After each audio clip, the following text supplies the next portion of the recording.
Wild 94.1 the Bay's Party Station. It is Babs, my guy, Joey Franchise. Yes, sir. Now, today, somebody special came through. We've been waiting to interview him for a long time. He's finally a free man. He free. And he came to visit us at Wild 94.1. How y'all doing? What's up, man? Tell everybody your name. My name MosWanted. Shout out to MosWanted for coming through. Now, you got a deep story, and I like interviewing people who have gotten locked up. Not in a weird way, because you guys are so knowledgeable, and there's so much, reflecting and knowledge that you gain when you're locked up. Right. So tell us, when did you go in? I went in 2021. Oh, so, okay. So you went in 2021. When did you get out? I got out 3 months ago. Wow. Fresh. And you really hit the ground running. Right, for sure. Yeah, we ain't contemplate that go around. Now, MosWanted is a rapper, if you don't know, here in the Tampa Bay area. How long you been rapping for? As far as like taking this serious, about 3 months since I came home. I always been doing music, like putting snippets down and stuff, but like now I really consider myself a rapper. Were you writing lyrics down when you were locked up? For sure. Was that kind of also, being locked up, like a kind of almost like a revelation? Like this is like figuring out what the next steps to take. Once you get out, what's the next move? Was that like the battery in your back to kind of take the rapping serious? I mean, that was my first bid I did. So to be honest, this time when I just did 4 years, for me, it just made me, even during that time, it was like, why I'm here for me. It was like I already learned most of the stuff I need to learn. I done read all the books, 48 Laws of Power, Rich Dad, Poor Dad, so that for me, this bill, it was like a time capsule, you know what I'm saying? Because I was already done with it, just like my priors and probation just sent me back again. But right.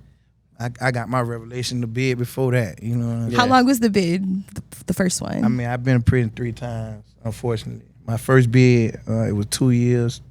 My second bid, 3 years. And then my third bid was 4 years. You ain't going back, right? Because Yeah, you gonna nah. make it in this rap shit, Yeah, right? I'm trying to tell you. Yeah. Now you building up quite a catalog. You're dropping a lot of, I've seen a lot of your music on YouTube pop up. We also have a mutual friend with Diesel, Orlando. Shout out Diesel, for sure. Not Orlando here, but another Orlando Diesel, yeah. But yeah, he's been speaking highly of you and Right. tapped me in, and I was like, yeah, we definitely gotta get MosWanted here and really let the city know, like, you ready to show out. I'm here for sure. You here. Exactly. So that's really cool. So within this 3 months, like, what have you learned kind of maneuvering in this game? We see a lot of rappers that, we have seen rappers in the past, I should say, that have been locked up, and they have that story, and you just kind of see, I feel like they had a really good understanding. They have a really good team that has a good understanding of how to maneuver, especially, when you're locked up as everything kind of changes and music Right. changes on a daily basis. So Right. was there any struggle in a sense, kind of understanding, like, what's the sound, or what, figuring out what your sound was going to be? Right, for sure. I come so many different ways. Like when we were recording, you got people there, they hear me and they don't even, sometimes they be like, that's you again, on different songs. So like the main thing being like actually being a rapper, like I knew how to rap all my life. So it was like a lot of people already looked at me as like a rapper, but I never really tapped into like stuff like this now. Mm-hmm. You know what I'm saying? I never did features with people, I never did. So now it's like being like coming up in the streets, it's a little bit different. You gotta just be, what I've been learning is be more professional, and that's what I'm dealing with right now as far as like coming home and the transition. Cause same thing with me, I got other people that was in the same position who I know that rap, but they not taking it serious. Right. They might want me to stop what I'm doing to come lay down a song with them, but you ain't really taking this, you're not really doing it. So that's what I'm dealing with, been battling right now as far as the music. So speaking of the come up, you're from the east side of Tampa. East side stereotype is universal. I'm from the east side of Detroit. They say we hood rats, but they say we built tough. Right. So tell us a little bit about coming up in East Tampa. And I'm sure you're not a hood rat. Not sure. now, with all the bling and stuff. Coming up on the east side is just like, it's the heart of the city. You got everybody from over there is somebody. You know what I'm saying? So you feel me? You really had to be like him. You got a whole bunch of mascots. We they call it the tourist attraction. Nice. You got people from my neighborhood. They come outside and we we could start a block party just from a couple of us posting up. Everybody over there, them people in a sense, you know what I'm saying? Like, you know, in Tampa period, but it's like the east side, that's the heart of the city. That's where the most money come through at. That's what period. You know what I'm saying? Like, so that's where you gotta. If you from the east side of Detroit, if it's anything like us, all east sides are the same. For sure. Yeah. Now, can you tell us like what the difference of east side and west side is? Like, what you think the difference between the two sides are? Because Tay-Bay would not answer this. I mean, I don't want to answer it either. I mean, you probably gotta just come see by yourself. You probably gotta come see for yourself. You know what I'm saying? Like, you know how Tampa is. You know, you might have people from the west, but they got from the west side, but they got family from the east. Mm-hmm. So you know, but you would know if you come through there. You know what I'm saying? The west is they consider one neighborhood, but you got like 15 different neighborhoods inside the west. You know what I'm saying? Just inside the west. From the projects to Old Curse to all that over there. So it's like a whole different place there now. You know what I'm saying? I feel like I'm always learning something new about Tampa. I've been here almost 10 years, and it's just like I feel like every side, you know, of Tampa has its own like built-in culture. For sure. For sure. What high school did you go to? I ain't get to go to high school. Okay. So you came up on the east side. You didn't go to high school. So when would you say like you first jumped off the porch? I was always outside. You know what I'm saying? I can't even tell you like as far as being like doing stuff or being grown. If people get that twist, they just think off the porch like outside being bad, but get money, all of the above. I say like preteens. I was always outside. I come from a family of 13, you feel me? Mainly boys, so, and I'm the 10th one, so I was introduced to like a lot of things at a very, very young age, from dicing and gambling, and shootouts and all that. This was like the normal in a sense, you know what I'm saying? So even though at the point where I'm coming up around with people around my age, I was always like a little bit. Or even people older than me, I was always like a little bit mature in a sense, or a little bit more like outgoing, because I was just introduced to that at a young age. So, yeah, I was out the porch at a young age.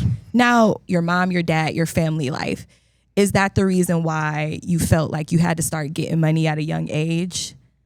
Or did you come from like a good home? Yeah, you got to think, it's like, you know, by the time, like I say, it's 13 of us. That's blood, you know, my same mama, same daddy. But both my mama and my daddy had them raised like some of their sisters and brothers' kids, because they mamas might have been like out there in the streets heavy too. So it was just like, by the time I'm the 10th son, my daddy was with the stuff he did, he was done with that. By the time to be here, he had to give up a lot of stuff. So he used to tell me that same thing, like, you ain't got to do this, you ain't got to do that. But sometimes it's just in you.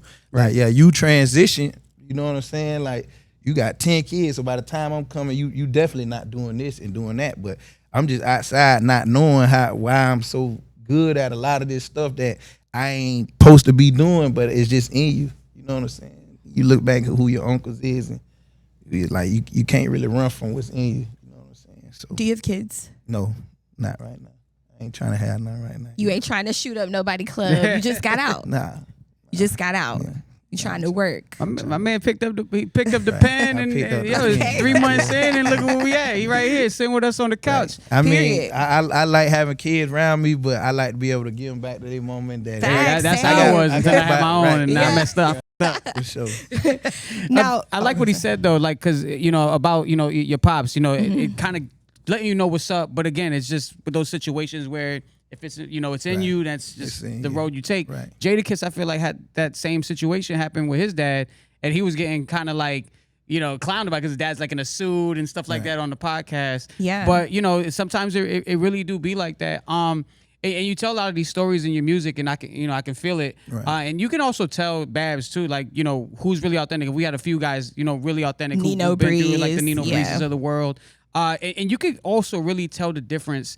Like the guys who was really out there, really outside and rap, and who wasn't, just by also demeanor and the way you carry yourself. So, is there anything that you see? I wouldn't want to say goofy, but lack of a better word, goofy in rap that me and Babs always appreciate when the real comes back? Is there anything Yeah. goofy that you don't like take part in, or anything that you don't like? I don't know why this is like a thing. You know what I'm saying? Is there anything that's not your style? Just some of the artists, period, like in it. That's where it start from. Like the artists is like I don't care if you know gangster or not. You know what I'm saying? If you make good music, you make good music. You know what I'm saying? You got people that they feel like that's what you gotta make. Like that's what get like the most views and the most attention, the most engagement. But if you hard, you hard. So you got a lot of people just pushing a certain narrative, and like they doing it for all the wrong reasons. You know what I'm saying? Like when I talk about prison and stuff, I'm not glorifying it. You feel me? I'm not glorifying. I'm letting you know, like, I don't want to go back there. You know what I'm saying? But I will if one of them get my time wrong. But when you you look at a lot of people, they be doing stuff they ain't got to do. You know what I'm saying? Then they try to cross over these lines. Like a lot of these rappers want to be street people, but the real street people trying to get out the street. Facts. So it's like, man, I don't know. It's great because they just talked to Pusha T about it, because Pusha T, I guess, dissed Travis Scott. Yep. And just basically about the whole Drake beef or whatever, because I guess he didn't play a verse on a song that incorporated Drake, but he was playing it in front of Pharrell and Pusha T. Yeah. And he basically told Travis Scott, like, hey, I don't got no beef with you. It's just kind of goofy what you did by not playing the verse. Right. And just stay out of rappers' business. Right. Yeah. You know what I mean? Pick a side. It's crazy. So you were locked up, and I'm sure you're hearing about people escaping. Right. It's so weird to me because prison is such a big business. You would think that a lot of money would go into making the facility secure. While you were locked up, were there times when you felt like, damn, I could run out right now and be free? Nah, I ain't never felt like that about me, but I felt like that by people who up there with 200 years. Like that's how I felt. Like I was at a camp. Like it's so crazy. Like I was at a camp called South Bay. You got a lot of people, if they been in prison, they gonna tell you this is one of the sweetest prisons, mainly because how many females employees work there. Have you ever smashed a guard? Hey, listen, we ain't gonna talk about it. Wait, what'd you say? Listen, Wait, this ain't the platform. Actually, this is the perfect platform to do that. You know what I'm saying? But I mean, I got homegirls and stuff up there. Like them my people. You smashed a homegirl in prison? Ain't got to drop names. So it's like you up there and you I'll take that as a yes. You up there and you at South Bay. It's a lot of females work here, so the people say it's sweet, but it's a dangerous place too, because everybody who get off the slab, this is where they send them at. Because it's a private camp. And what is slab? Slab is like closed management, CM. Okay. You know what I'm saying? So you got a lot of people just come from stabbing somebody or killing somebody. They end up at this camp. Ain't no security here. Right. All the officers, females. Ain't none of these cameras work. You know, everybody got money here. And you got one of the rec yard, it ain't even have a barbed wire on the fence. And I used to see these people out here, but this camp's so sweet. These people got life. You know what I'm saying? But it's like, this is like the next best thing to the streets. You could go in one of the buildings, man, one of the dorms, G-dorm, you could see like the apartment from G-dorm. And I used to be thinking like, man, if I, God forbid, like you had that bag, you run up that bag here and then leave. But me, I ain't going nowhere. I do my time. So what you're telling us is that at one of the prisons, right, there's like nothing securing the rec yard. Right. And It's people probably could just walk off. like that at a couple camps. Like you done had people try to shake the gate in the sense of getting from around there. You done had people put in plans, but like that one never me, cause I ain't never had time to do that. Yeah, I sure. gonna do my time. I ain't gonna be facing no extra time for trying to get out. You know what I'm saying? How bad does it get for people? Have you heard stories, or maybe even witnessed people that try to do that or try to do something OD to, like, what I mean, like maybe trying to carve up some little areas in the prison to kind of escape, and they do it like on a, they kind of let it build to the point where they can get through. But has there ever been situations where you run into somebody who actually thought about doing it? Or I done ran into people who got escapes, but I don't know like the extent like escape plans. Like, they got escape charges, but I don't know the extent of how they did it or how far they got away. I look at like, man, how DOC ran. If somebody really get away and did it right, you probably never hear about it. You know, but today's time different. Like you had the people in New Orleans. Yeah, that was crazy. Yeah, they escaped. You know what I'm saying? But they bagged a few of them, right? Yeah, the world helped them do that. Yep. Yeah, the social media. If you see one of them people who escape, you gonna know who he is, cause everybody done reposted it a million times. Now, if you're subconsciously, they don't know him, but Yeah. the feds, y'all helping them. It used to be like we put you on a billboard. Now it's just like everybody making memes about it and stuff, reposting them a million times. Now, if you're a violent criminal, I'm gonna turn you in for the reward. But if you're like white collared and you escape, I'm just gonna mind my business. Right. You know what I'm saying? Like, but if you're a mass murderer, I'm calling you in. But you know, Man, I know some people. Matter of fact, I was locked up with somebody who they people got released, and they read it up in the system like their cases got overturned. So they got processed like out of prison, like how you really going home, and really went home, like was free, like by law, and they messed up by going back to the victims and apologizing. The victim like, how the hell you got out? What? Like, that's what I'm saying. You gotta have. You feel me? They had $1 million move, but a $2 finish. That happened right there in Orlando too. I think I heard about that. Yeah, that happened in Orlando not too long ago. But That's crazy. Well, if you escape and you killed someone, just know I'm gonna turn you in. If it's drugs or anything like that, I won't say a word. You know? You think I'm a snitch? I mean, Would that be a snitch? I'm a civilian. I don't know how you gonna. I don't know. Right. No, but shout out to MosWanted, man. Real like stand up guy. Just got out of prison, out here doing this rap thing. Right, and I feel like you really just you kept your head down and just hit the ground running. Like I said earlier, you were talking about rapping for a minute. Even prior to everything else. Like, what were some of those influences coming up? What were you listening to? I'm a music head, so even before hip hop, it was like R&B. You know what I'm saying? Tampa like loves some R&B, man. I love it. When I break down my genres, it be different. You know what I'm saying? Like as far as what like a lot of people my age listen to. You know what I'm saying? But I think that come from that's why my music, not to hype myself up, it be different from a lot of people you hear. You know what I'm saying? Like if you grow up, you know what I'm saying, want to be like Jordan, it's different if you grow up wanting to be like a bench player. You know what I'm saying? So my musical taste was a little bit different. You know? Any Tampa influences? So I told you, Tay-Bay and Young AJ. Them was like my main influences. Like the older generation of me would be, Tampa Tony and nothing like that. But I'm growing up, when I'm like 12, 13, 2009, 10, that's what I'm hearing. Like a lot of Tay-Bay, Young AJ, stuff like that. That's like the main influences make me want to do music and rap. That's fire. Shout out to Tay-Bay, real East Sider right there. Yes, sir. Now this is you've been here for 3 months. I'm sure it's probably fell on your radar on socials or one of the teams about this whole gatekeeping thing. Right. I don't know if it's whether it's in music or if it's just in the Tampa area. But what's your take on it? Just kind of understanding, like what the game's like. Being 3 months in. What's your take on this whole gatekeeping fiasco that's going on? I ain't never paid much to. I'm an artist that at a time, I might have felt like I put out the hardest song in the world and it ain't get the reactions I want. So I understand what people run to when stuff not working for them. But I've been analyzing it like growing up. If I came to your house and you act like you ain't want me there, and I told my mama, she gonna tell me don't go there. Like these same people, you complaining about these people, you want them to deal with you though. Like these same people you saying gatekeeping, you want a song from them? You know what I'm saying? And then if you really gonna do this music, you talking about Tampa on the Tampa, like you don't think you gonna run into real gatekeepers? In the industry, period, like real gatekeepers who really got influence to either make your song or break your song. So like if you ain't ready for it, that's up to them. And then me personally, I gatekeep myself. That's how I feel. Like it's a lot of people who don't repost me and don't support me, and I know it be because of me. Like that ain't what I'm looking for anyway. I don't need that kind of following or that kind of energy. I want everything organic. You see it.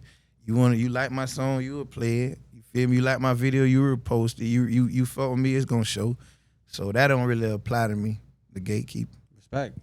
I like that. Well, you know what? I just found out that Tampa created the shag haircut. I fuck with Tampa all day because this is where I live. But I thought it was a Dallas, Texas thing. I could show you. I'm gonna say something like you got people that maybe Dallas, Texas, like the people you saying they like the Trap Boy Freddy's. They got a certain amount of fame and people seeing it. But you gotta understand, like I break down to people, cause I done been through a million different states. You know what I'm saying? Pretty sure you have too. Like one thing about Florida, period, you have a lot of like this Florida, so you got a lot of people that come here, like either from the U.S. or from different countries, from different cities. From different islands, you know what I'm saying? Cuba, Haiti, Jamaican, we all right here. So it's a mixture of swag.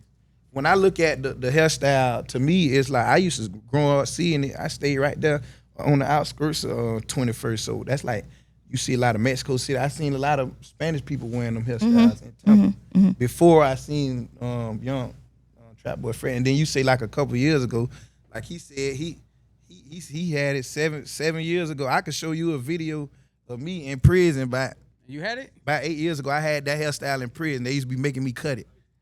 So are you going on the record? Nah, it wasn't regulation, so they used to make me cut my hairstyle. I had that same hairstyle in prison like 8 years ago. So are you going on the record and saying that Tampa created the shag hairstyle, not Dallas? I don't know who created it. I told you what I said. Who do you think does it better, Tampa or Dallas? I think when I had it, mine looked at the best. That's what I think. You feel me? Cheek said he had his shag in the 80s. Right. You see what I'm saying? So that's what I'm trying to tell you. It's like, right. It was, a mullet. Right. Okay. But I mean, everywhere had a mullet. Business in the front, party in the back. But no, like the shag style, like his, I first seen that in Dallas. So when the first time you seen that hairstyle? I feel like Kanye had the hairstyle the before. Shag. Kanye had it one time during the 808s years. True. Okay, so I stand corrected. When the first time you seen a shag? I feel like during the pandemic.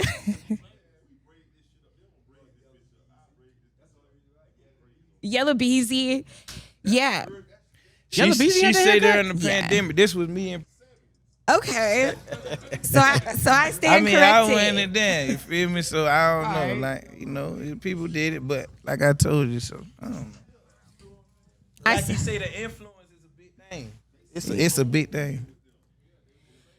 A lot of people say that a lot of places around the country steal Florida swag. They do because I'm telling you, it's just the way. It's already a mixture of so much swag here.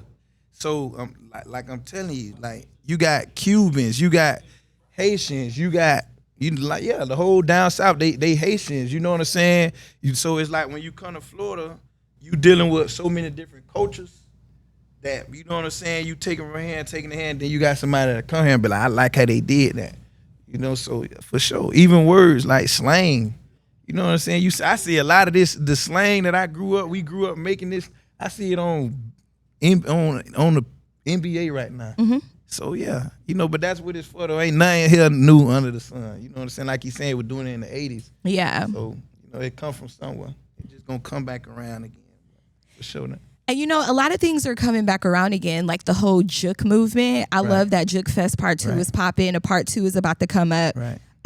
Part 1 and a Part 2 is about to come up. Now, could you see yourself, because I have these conversations with like Tay Bay and Tom G, you do a different type of music, but could you see yourself on a Juke song? I could rap on whatever beat, but preferably, you know what I'm saying? I don't, you know what I'm saying? That's not my vibe as of right now.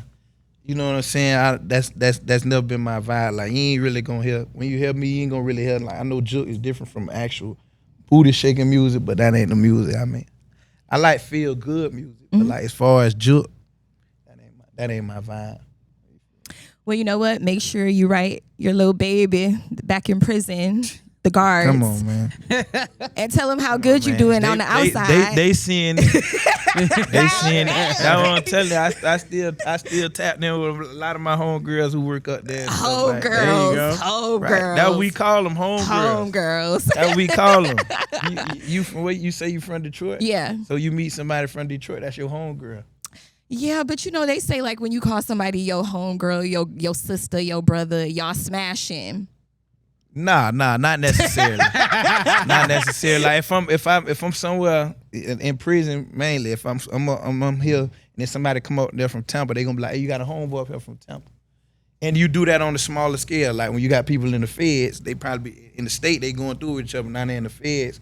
You way over here in California, you see somebody from Florida, you from Tampa, but he from West Palm Beach. That's your homeboy. That's your hometown, so that's your homeboy. You know what I'm saying? So shout out to your homegirls in prison. Shout out to my homegirls that work in DOC. But you know, like, I don't blame the girls at the DOC because in jail, all you can do is like work out or find guys. So that's like a good mixture of a man. I mean, I don't know. I didn't know they was smashing like that out there. Man, I mean, you gotta think you a female. It's you gotta think as on a male perspective. If you working in prison, this prison they got 2,200 inmates here. You a female. Out of 2,200 people, it's somebody you like.